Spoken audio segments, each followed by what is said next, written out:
This is New Guinea, the most fascinating and mysterious island in the world. Because it's located very near to the equator, most two-dimensional world maps based on the Mercator projection warp New Guinea's size and make it appear a lot smaller than it really is. In reality, New Guinea is the second largest island in the world, only behind Greenland, and only just. If you placed Greenland directly over New Guinea, you'd see that they're actually almost the same size, despite our popular perceptions thinking otherwise. Placed over Europe, New Guinea is roughly triple the size of Great Britain and would extend from England and northern France nearly across the continent through Romania to the Black Sea. Or, placed over America, it would stretch from the edge of Long Island in New York State all the way down to Texas and nearly hit the Dallas-Fort Worth metroplex.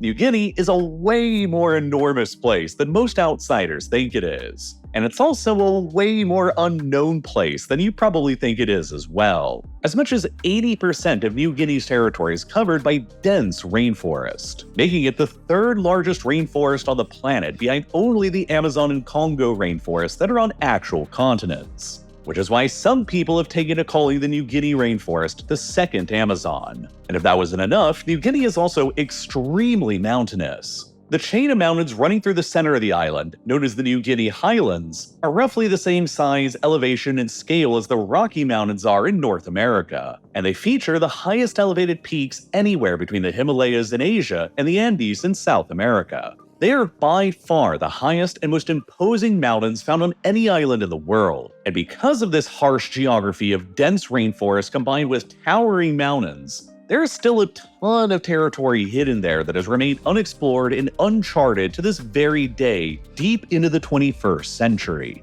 And like we're seeing beneath the Amazon right now, there are some incredible new discoveries taking place here right now, and there's a lot of things down there beneath the rainforest canopy that you probably won't expect. Like, for example, glaciers, which probably aren't the first thing that you associate with tropical rainforests in New Guinea. And yet, on the western side of the island that's under the control of Indonesia, exists the increasingly small remnants of ancient glaciers that have been continually shrinking since the start of the Industrial Revolution.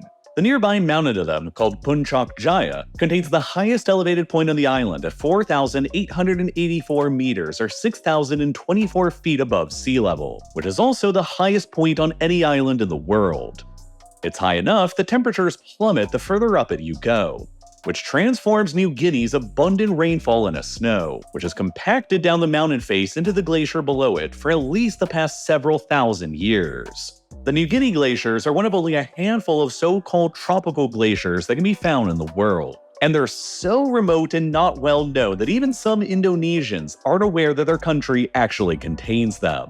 The New Guinea glaciers were first spotted by Westerners in 1623 by a Dutch explorer called Jan Carstens. But his account of snow and glaciers up on a mountain so near to the equator brought him nothing but ridicule from his contemporaries, and hardly anybody believed him for centuries. The existence of the glaciers in New Guinea that he claimed to see weren't verified by Western science for nearly 300 years after Carsten's first observation, when Dutch expeditions between 1909 and 1913 in the early 20th century finally confirmed them.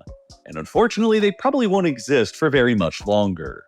We now know that back in 1850, the area of the New Guinea glacier stood at about 19.3 square kilometers, and they were photographed extensively by airplane in 1936. But by 1972, the glacier's area had already shrunk by nearly 2/3 from its 1850 size, and airplane photographs capture the noticeable decline from the 1936 levels. By 2018, the glaciers had shrunk by more than 97% from their 1850 levels, and just half a square kilometer of their area still remained intact. Their rapid decline in our modern times has been captured in satellite images like this one taken in 1988, this one taken in 2017, and this one taken in 2020, showing hardly any trace of them still remaining.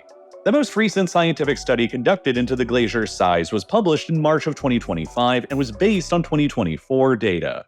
And it showed that just 0.165 square kilometers of the glaciers still survive, a 67% decline just from a few years previously in 2018. If the current decline rate of the glaciers here continue, they're expected to be irreplaceably gone forever by the end of this decade, sometime around 2030. And New Guinea and Indonesia will no longer have any glaciers for the first time in tens of thousands of years. And it won't be the first major geographic alteration that has happened in New Guinea. In fact, back during the last ice age when sea levels were significantly lower, New Guinea used to be directly connected to Australia by land in a larger continent that we've since called Sahul. Geologically speaking, New Guinea is located on the Australian tectonic plate instead of the Eurasian plate, making it more connected to Australia from a geologic perspective than any of the islands to its west, and why New Guinea is classified as being a part of Oceania rather than Asia. New Guinea and Australia were intermittently connected by land to each other for millions of years, and they only became separated due to rising sea levels around 8 to 10,000 years ago. Basically seconds ago in geologic time, which is why there is a significant amount of overlap in the animal species between both places today, like their prevalence of marsupials. And why there's some speculation that animals that are currently extinct in Australia might continue existing somewhere in the deep, remote, and unexplored parts of the New Guinea interior. New Guinea is second only to the Amazon for the rate of new species that are still being discovered and described by modern science. Literally thousands of new species have been formally described by researchers in New Guinea just since 2010. Though the vast majority of those new species have been small organisms like plants, insects, and spiders. Larger discoveries of previously unknown or lost mammals are a lot rarer, but from time to time, they do still happen. As recently as 2025, a biologist from the Czech Academy of Sciences captured the first ever photographs of the subalpine woolly rat living in its natural environment in the mountainous New Guinea highlands. A massive, fluffy rodent measuring more than 2.5 feet long and weighing more than 4 pounds, that had previously only been known to scientists because of a handful of museum specimens, clearly illustrating how relatively large species in New Guinea can continue remaining elusive in the dense mountainous jungle. Another notable recent example of a major discovery of a large animal like this in New Guinea is the Wondowoy tree kangaroo, a large 20-pound tree-dwelling kangaroo-like marsupial that was discovered on the island in the 1930s, but was then never seen again for decades and eventually classified as extinct, only to suddenly become spotted again by a researcher in 2018 who captured the first ever photograph of one alive and well in the wild. And even more recently came the rediscovery of Attenborough's long-beaked echidna on New Guinea. This unique-looking echidna was first collected and described in New Guinea in 1961, and was entirely known by just a single specimen of a dead one that happened to be found back then, and it was kept under lock and key for decades in the Naturalis Biodiversity Center in the Netherlands. Decades later, after it was found in 1998, researchers realized that it was a wholly unique species of echidna and it was generally regarded to be extinct, since no other example of one had ever been encountered. That is, until just a few years ago in 2023, when a team of researchers successfully recorded the first ever confirmed video footage of a live one in the Cyclops Mountains region of northern New Guinea, pulling it out of the list of extinct species in the process. And to give you just a taste of how brutal the environment can be in New Guinea for these researchers, one of the expedition members fell through a moss pit into a previously unknown cave complex during the search and broke his arm in 2 places, but discovered half a dozen new species of blind harvest mice, spiders, and scorpions down there in the process. While another researcher reportedly had a leech stuck to his eyeball for 3 whole days. No thank you. But based on these 2 examples of large and previously believed extinct animals showing up again in New Guinea decades later in 2018 and 2023, there is a chance that others might be waiting to be rediscovered somewhere out there too. And none is a more tantalizing possibility than the thylacine, or commonly known as the Tasmanian tiger. The thylacine was a large carnivorous marsupial predator that served a similar ecological niche as canids like dogs and wolves did elsewhere on other continents, though they were completely biologically unrelated to them. They were among the largest carnivorous marsupials to ever exist, and they were most well known for their impressive ability to open their jaws to an unusual extent, up to about 80 degrees. The thylacine once had a range that spanned all across the ancient Sahul continent, when New Guinea and Australia were all connected. They're believed to have gone extinct in New Guinea and Australia around 3,200 years ago, at about the same time as the introduction of the dingo. But as the dingo never made it all the way down south to the island of Tasmania, the thylacine continued surviving there in robust numbers until the modern era of European colonization. The European settlers in Tasmania treated the thylacine as an unwanted pest that attacked their livestock. And so the government introduced a bounty hunting program on the species that rapidly eliminated their numbers and drove them into extinction. The last known living thylacine died in 1936 at the Hobart Zoo in Tasmania. And ever since then, no confirmed sighting of another one has ever been made, and the species was formally declared to be extinct decades ago in 1982. But nonetheless, because New Guinea is so massive, because it's such a hard place to properly explore due to the rainforests and mountains, because it's so rural and underdeveloped, because we know the thylacine's range once extended across the island, and because we have very recent examples like the Wandewoi tree kangaroo and Edinburgh's long-beaked echidna turning back up alive there decades after they were declared to be extinct, there is a remote chance that if the thylacine was ever going to be rediscovered again, it would probably be somewhere hidden in New Guinea.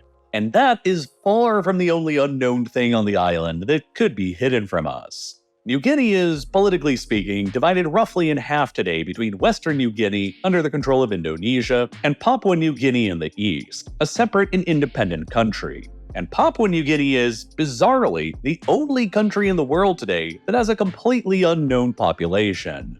As in, nobody really knows how many people are actually living there. As of the country's most recent national census that was conducted in 2024, the official population stands at 10.18 million. But that census has been highly criticized as being inaccurate due to numerous issues that accompanied it, like incomplete coverage, missing forms, a warehouse containing material that caught on fire in the middle of it, and serious logistical problems with accessing some of the most remote population centers in the country. Only about 13% of Papua New Guinea's population are estimated to live in cities today, by far the lowest urbanization rate of any country today in the 21st century. Most of the country's population lives across the interior of the country in rugged, difficult-to-access areas that can often only be reached by airplane or helicopter, making conducting an accurate census probably harder than in any other country on the planet. The 2024 census and the last census before that in 2011 have both been widely criticized as being unreliable and inaccurate. And the last census they conducted that actually was considered to be reliable was all the way back in 2000, more than a quarter of a century ago now. And while the official 2024 census estimates the country's population at 10.18 million, a separate study conducted by the UN and funded by Australia in 2022 that based itself on satellite data and analysis concluded that the population was probably closer to around 17 million people in reality. A huge difference in the official census that possibly undercounted the population by nearly 6 million people. There's no conclusive agreement on any of these numbers, but it's absolutely mind-blowing to me that a country in the 21st century can still be potentially unaware of the existence of millions of people within its own territory. Like to the point where Papua New Guinea might not even be aware of the existence of about 40% of its actual population. Interestingly, there also appears to be a major difference in population between the eastern and western halves of the island. Papua New Guinea's population could be either about 10 or 17 million people today, depending on which study you want to use, while West New Guinea's officially cited population is only around 5.5 million, potentially less than a third of the population in the east, despite their areas being similar. And this can mostly be explained by the differences in the geography between the two halves. In more temperate parts of the world, population densities are usually higher in flat, lowland environments. But the opposite is most often the case in tropical parts of the world, where the lowlands are covered by dangerous, hostile rainforests, and where the mountains have more mild temperatures and less dangerous diseases and wildlife that allow for denser human habitation and agriculture. In the case of New Guinea, the mountainous highlands run across the entire island almost evenly from west to east, but their structure is very different on either side of the modern border. On the western Indonesian side, the mountains are very steep and almost immediately plunge down into the rainforest below, while the coasts are enveloped by dense mangrove swamps, an overall extremely difficult place to sustain large numbers of people in. In comparison, the mountains on the eastern side feature lower parallel ranges that contain a large agriculturally rich plateau between them that continues to be the most densely populated non-coastal part of the island. And unlike on the western side, the mountains on the eastern side actually reach all the way down to the coasts and create natural coves that break through the otherwise omnipresent mangrove swamps everywhere else along the coasts, which in modern times enable the establishment of port cities like Port Moresby and Lae that continue to be the largest urban settlements on the island today. And part of why Papua New Guinea has very limited governmental authority anywhere beyond these cities, because getting anywhere else is just so damn difficult. Another factor that affects Papua New Guinea's ability to know how many people actually live within their borders is the sheer, almost unbelievable levels of linguistic and ethnic diversity that's present on the island. Across both sides of the island of New Guinea, more than 1,000 separate and individual languages are believed to still be spoken today, which is roughly 1 in 7 languages across the entire world. In Papua New Guinea alone, there are more than 840 languages spoken, and hardly any of them are even remotely related to any of the others, making Papua New Guinea by far the most linguistically diverse country in the world today, with nearly double the languages spoken in India despite its vastly smaller geographic size. The isolation in New Guinea created by all of the mountains and rainforests is so great that until fairly recently, some groups weren't even aware of the existence of neighboring groups who only lived a few kilometers away. Because of its harsh and fractured geography, the island has never in its history experienced the establishment of a strong, centralized authority, which in other parts of the world led to the dominance of a single language. And that's how you ended up with hundreds and hundreds of different isolated groups who developed their own independent languages in New Guinea over thousands of years.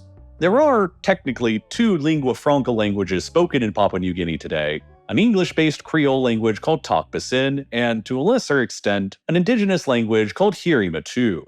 But less than half of Papua New Guinea's population knows either of these lingua franca languages, making communication very difficult between certain groups even today. Now, on a slight tangent, Tok Pisin itself has a lot of extremely interesting grammar and vocabulary that it takes from English that I think is very interesting to share. Some of my favorite examples include Me Lovin' You for I love you, Time Belong Cold for winter, coming from Time Belong Cold, As Plus for place of origin, coming from As Place, and Grass Belong Mouse, meaning mustache, coming from Grass Belong Mouth.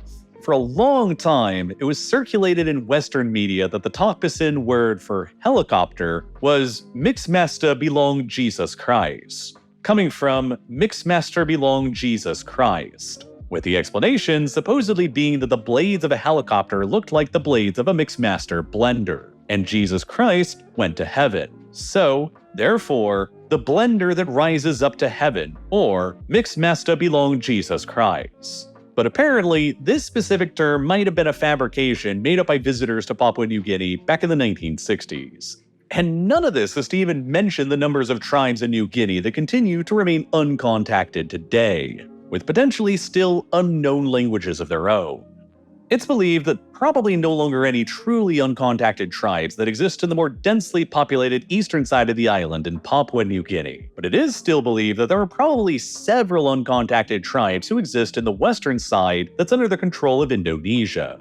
At the start of the 21st century, it was estimated by Survival International that there were still around 40 uncontacted tribes that existed across the remote rainforests of western New Guinea, the second highest concentration of uncontacted peoples anywhere in the modern world, only behind the Amazon region of South America. However, after more than 25 years of the Indonesian government's activities in western New Guinea and visits by missionaries, adventure tourists, and social media influencers, the numbers of uncontacted tribes still remaining today has been estimated by Survival to have declined down to only between 2 and 10, most of whom are aware of the outside world's existence but have decided to keep their distance and remain separated. They are among the final ancient holdouts on the island resisting contact with the outside world, a process that has been ongoing for tens of thousands of years now. Archaeological evidence suggests that the first humans arrived in New Guinea as much as 60,000 years ago, during one of the very first human migrations out of Africa, making the indigenous Papuans among the most ancient people on the planet.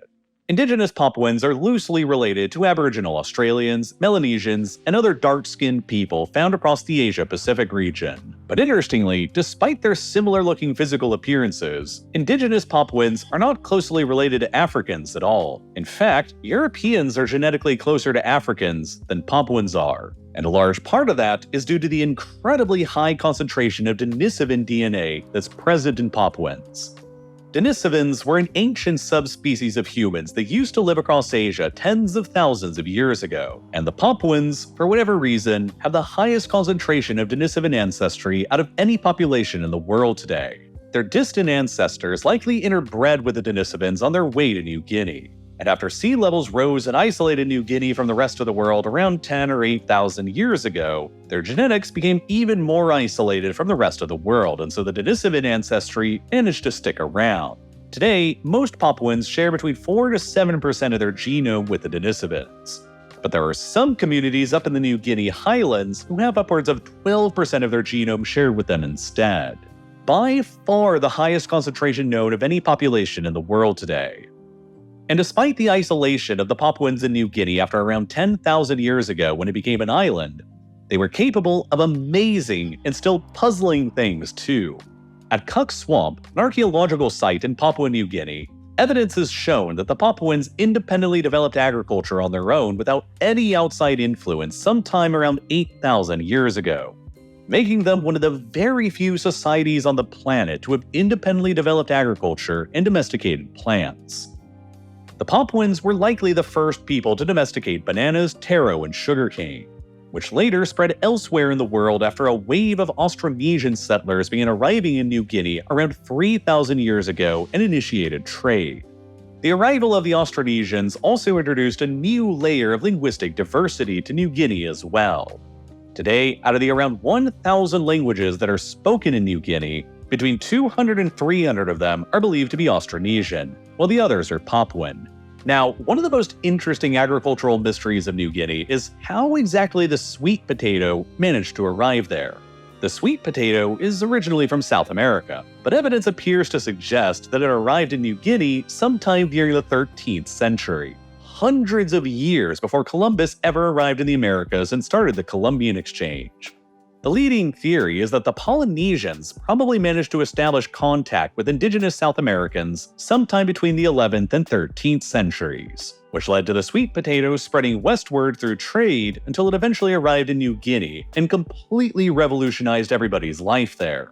Because the sweet potato could be grown in the highland environments of New Guinea, and because it could be used for pig fodder without the need for cooking it, Papuan societies in the highlands that adopted it were able to rapidly amass pigs and dramatically expand their own populations into large and complex societies in the process, which remained uncontacted from the outside world longer than any other major society on the planet did. The highlands of New Guinea are basically an island within an island, highly elevated mountains and plateaus where agriculture is possible and human life is comfortable, surrounded by dense, hostile rainforests and then the ocean. With knowledge of the island's actual interior any deeper than the immediate coastlines being at a minimum to Western science for centuries, it was long assumed by Westerners that the interior of New Guinea would have no large populations of people, and the highlands themselves remained completely unknown and uncharted to the Western world until very recently in the 1930s. To give some context as to how insane this is, Europeans managed to reach the South Pole and Antarctica decades before they ever managed to reach the highlands within the interior of New Guinea. Beginning in the 1930s, Westerners finally began using airplanes to take expeditions into the New Guinea interior, where they expected to find only sparse populations of people.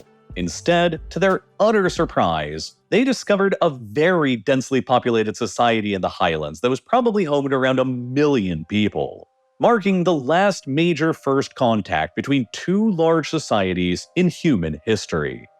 The Europeans were flabbergasted to have discovered a large Stone Age civilization that was still thriving so late into the 20th century. But many of the photographs taken by these first Western visitors to the highlands also capture the even greater feelings of shock on the faces of the indigenous Papuans, who had literally only known their own ancient society in the highlands just as it had been for thousands of years, and then suddenly got introduced to white people, airplanes, firearms, and even metal tools for the first time in their lives. It is a testament to how hugely isolated New Guinea really was, and to an extent still is. And among the other greatest mysteries surrounding the island and its isolation is how the son of one of the wealthiest people in the world managed to just completely vanish there. In the early 1960s, Michael Rockefeller was the young 23-year-old son of Nelson Rockefeller, who was then serving as the governor of New York, and he was the great-grandson of Standard Oil co-founder and richest man to have ever lived, John D. Rockefeller. Michael Rockefeller was deeply interested in anthropology, and his father had just opened the Museum of Primitive Art in Manhattan and had appointed him to the museum's board. Wanting to find a statement piece for the museum's collection, Michael wanted to curate a collection of art directly from the source itself. And so he decided to conduct an expedition to visit the Asmat people in what was then still Dutch New Guinea. The Asmat had only just started becoming pacified by the Dutch government and missionaries in the mid-1950s. And even by the 1960s, many of them had never seen a white person before in their lives, while headhunting, cannibalism, and cross-village warfare were still fairly common practices. Michael spent months interacting with the Asmat in 1961, and in November of that year, he, along with 3 companions, were sailing a small catamaran down the Asmat coast attempting to conduct trade. Then, one night, as they crossed the mouth of the Betsy River, harsh waters managed to flip and capsize their boat, leaving them all stuck. 2 indigenous Asmat teenagers on board who had been brought along as guides almost immediately jumped into the water and swam for the shore, and eventually made it up to the village of Agates hours later where they were able to call for help.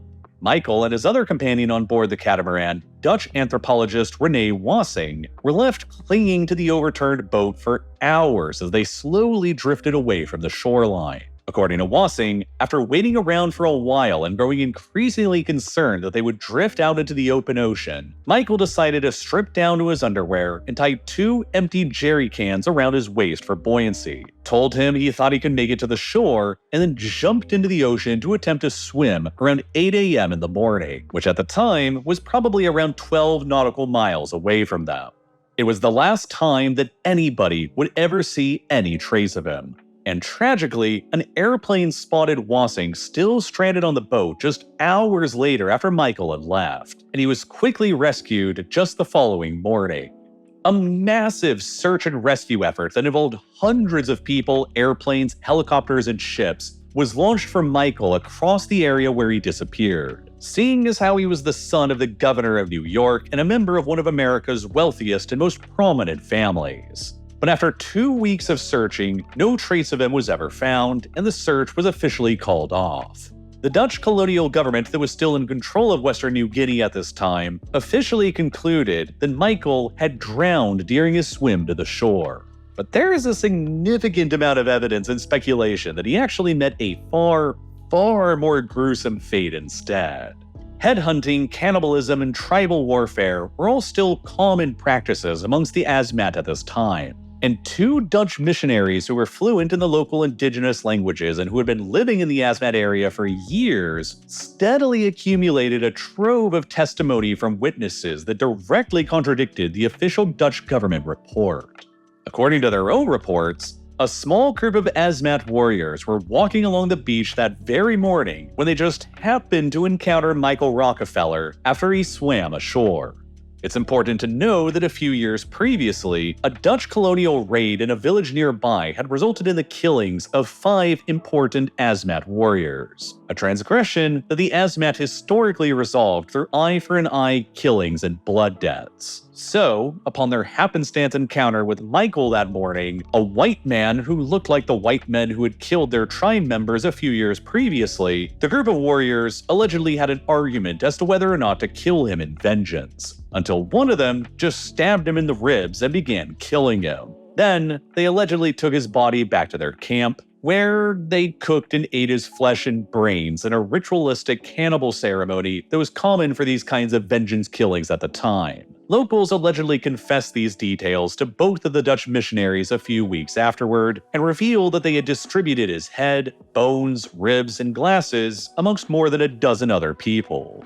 Both missionaries had sent their reports to the Dutch colonial government, while another Dutch colonial investigation into the disappearance the next year in 1962 came to the same conclusion as the missionaries had, that he was probably killed and eaten instead of drowning. Nonetheless, this information was deemed by the Dutch colonial government at the time to be highly politically sensitive, as they were attempting to still hang on to their colonial possession in New Guinea at the time and were incentivized to present their administration there as being stable and peaceful. And the potential killing and cannibalization of the son of New York's governor in their territory was anything but a good look for them. So the government officially concluded that he had drowned instead, while multiple independent investigations since then have seemed to indicate that he was brutally killed and eaten instead. Then, decades after his disappearance, the story took another bizarre turn in 2015. Documentary filmmakers who were working on a film about Michael's disappearance were sifting through a small collection of uncut film reels in a warehouse in New England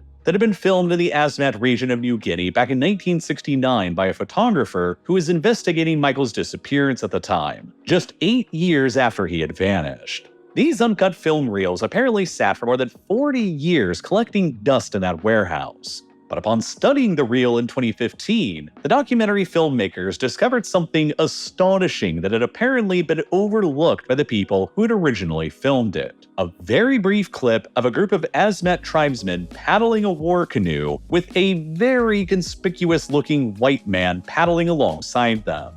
The man bears at least some passing resemblance to Michael Rockefeller, and since it was captured just 8 years after his disappearance in this same area, it's led to a lot of renewed speculation that rather than drowning or getting killed and eaten, he may have also joined the tribe and integrated with them and was never heard from again that way. And even if this man in this photo isn't Michael Rockefeller in 1969, then who the hell is he? Nobody has yet been able to figure it out. And regardless of what actually happened to him, the vanishing of Michael Rockefeller and his ultimate fate remains one of the most enigmatic mysteries of New Guinea. And conclusive proof one way or the other is somewhere out there, still hidden from us. I also think it's important to clarify that cannibalism and headhunting have continued disappearing from New Guinea society since that time, and since the 1970s and 80s have been practically non-existent and eradicated. Now, in the modern day, possibly the biggest thing that's hidden from view in New Guinea is one of the world's most dramatic ongoing conflicts that was just starting to begin as Michael Rockefeller vanished. You see, the Dutch still controlled Western New Guinea at that time, but they were about to transfer the territory over to Indonesia, which has been outrageously controversial ever since. Back in 1949, a few years after the end of the Second World War, the Netherlands finally agreed to recognize Indonesia's sovereignty over all of the territories that had used to belong to the colonial Dutch East Indies, but with the exception of Western New Guinea, which the Dutch decided to continue hanging on to for just a bit longer. The Dutch government argued that the indigenous Papuans were too ethnically distinct from the rest of Indonesia to be included in the same country, so they would continue administering it themselves until it was determined that the Papuans could sufficiently take over and govern themselves. The Indonesians, however, never accepted this. They argued that they were the legal successor state of the whole Dutch East Indies, which included Western New Guinea, and so they continued demanding a complete end to Dutch colonial rule throughout the entire archipelago. Both sides were also inherently interested in Western New Guinea's abundant mineral resources, especially what at the time was the recently discovered and then untapped Grasberg mine nearby to the summit of Puncak Jaya, which was already understood back then to contain an enormous amount of copper, gold, and silver. For years, neither the Indonesians nor the Dutch budged on their positions regarding the issue, and in the early 1960s, Indonesia began turning to the Soviets for support and began buying up Soviet weaponry. So then, alarmed at the potential spread of Soviet influence in Indonesia, the US began applying pressure on the Dutch government to give up and surrender Western New Guinea to them, which is the political context that Michael Rockefeller vanished into in 1961. And why it was especially awkward for the Dutch, who were desperate at the time to keep the Americans on their side in this greater overall dispute. In the end, it didn't matter though. The US wanted Indonesia on their side in the Cold War in Southeast Asia no matter what, and the only way they could do that was by continuing to pressure the Netherlands into surrendering West New Guinea to them. So, in 1962, the Dutch agreed to transfer West New Guinea to a temporary UN administration under the promise that a plebiscite would be held in the territory to determine its ultimate fate. The Indonesian military moved into West New Guinea and then organized this vote in 1969, but they only allowed 1,025 specific hand-picked people to vote in the decision. Less than 1% of the territory's eligible voters at the time, and they were all made to vote effectively at gunpoint in the presence of the army. So naturally, the vote was in favor of union with Indonesia, and its legitimacy has been hotly disputed by West Papuan independence activists ever since. Indonesia moved in to formally annex West New Guinea, and an armed pro-independence insurgency formed to resist their rule called the Free Papua Movement, or the OPM. Indonesia's response to the OPM insurgency in West New Guinea since the early 1970s has historically been brutal and relentless, transforming the territory into what many independent analysts have described as effectively an authoritarian police state. Peaceful political expression and independence advocacy among indigenous Papuans is still illegal and harshly repressed by the Indonesian state. Even raising the Morning Star flag in the territory, the symbol of the Free Papua movement, is legally regarded by the Indonesian state as an act of treason and can theoretically be punished by up to decades in prison. For decades, Indonesia has also strictly controlled access to West New Guinea, blocking reporters, journalists, NGOs, and even UN officials and others from any visits to the territory, which has obscured Indonesia's practices and repression going on there, and have also complicated scientific expeditions to the western side of New Guinea that are frequently denied access, leaving much of Western New Guinea as a sort of information black hole on the world map. Since the conflict began in the early 1970s, credible reports of mass killings and forced displacements of indigenous Papuans by the Indonesian authorities have been frequent and extensive. Scholarly research by the University of the South Pacific in 2007 concluded that as many as 300,000 indigenous Papuans have been killed by the Indonesian authorities since the occupation of West New Guinea began, while a report by the Yale Law School back in 2004 argued that Indonesia's actions there amounted to the definition of genocide.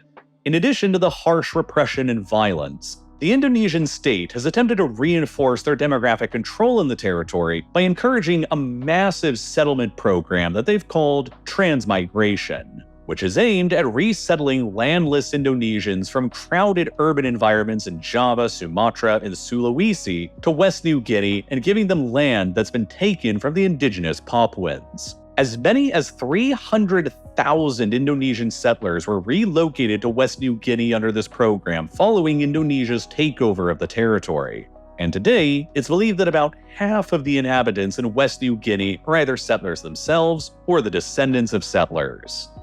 The OPM, largely armed with nothing but bows and arrows, javelins, and old leftover outdated weaponry from the Dutch colonial era, have waged a low-level campaign of guerrilla resistance against the Indonesians in West New Guinea for decades now, attacking critical infrastructure like roads and highways, and most importantly of all, the Grasberg mine, which, as it turned out, was among the largest copper and gold mines ever discovered anywhere in the world, that helped make the Indonesians rich as they began exporting New Guinea's minerals all around the world. And while a lot of outside countries effectively turn a blind eye to Indonesia's treatment of the indigenous population. In 2018, after the OPM launched attacks on an important road that the Indonesians were paving across the territory, the Indonesian army launched its largest military operation in decades against them, including massive air raids, the deployments of thousands of additional soldiers, and even the alleged usage of chemical weapons, all with unclear but certainly high fatalities. As recently as 2022, the UN has condemned Indonesia's practices in West New Guinea, and some have even called for the deployment of a peacekeeping force to the territory to enforce order. But regardless, due to Indonesia's refusal to allow hardly anybody into the territory ever, and because of the outside world's reliance on all of the gold, copper, and timber that the Indonesians are taking and exporting from West New Guinea, there's very little prospect of anybody ever actually showing up to help the indigenous Papuans west of the border. And so many of them have viewed continuing militant and guerrilla activity as their only effective means of resistance.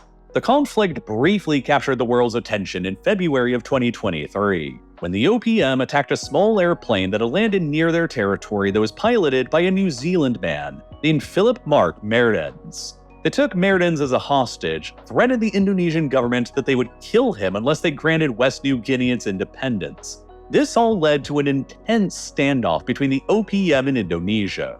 And because the hostage was a New Zealander, it briefly brought outside attention to the reality of the horrors that were and still are taking place in West New Guinea. Eventually, after more than 19 months of holding him, the OPM agreed to release Mertens alive, and Western attention towards the conflict in West New Guinea has gradually waned, though Indonesia's continued restrictions and repression in the territory continue unabated. And accurate information about what's actually going on the ground down there is still difficult, if not impossible, to actually come by. Now, there's a lot of data that goes into producing these kinds of videos. Whether it's visually showing you the scale of New Guinea compared to Greenland, detailing out how the glaciers on New Guinea have shrunk over time, or showing you how geography influenced the population being larger on the eastern side of the island than the western side, the ability to actually visualize raw data like this on the map instead of just reading about it in text format is exactly what makes learning about these kinds of complicated geographic subjects so fascinating to me. And it's why the Exploring Data Visually course is one of my favorite courses that I've ever taken, with this video's sponsor, Brilliant. They start out by teaching some real bare-bones fundamentals through interactive exercise and straightforward explanations. Then as you progress, they bring these small concepts together into the bigger process, and soon enough, you have a decent grasp of what originally seemed like a daunting subject. And the same goes for all of the other subjects they cover too, from calculus to AI to computer science, advanced physics, geometry, and much more. I think that Brilliant is perfect for the kind of person who genuinely loves understanding new things, as they get you up to the level where you can apply the concepts you learn into your everyday life. And they also make learning super practical. Their courses break down into short segments of about 15 minutes. So you can easily use their app to make steady progress in learning while you're commuting or whenever you have some free time. So, if you're the type of person who loves learning new things, or you want to get more serious about learning something new for the new year, you can try out everything Brilliant has to offer for free for a full 30 days by clicking the button here on your screen right now, or by visiting brilliant.org/reallifelore, or by clicking the link that's down below in the description. And best of all, you'll also get 20% off of an annual premium subscription. It's an incredible way to help support my channel and learn some cool new things at the same time. And as always, thank you so much for watching.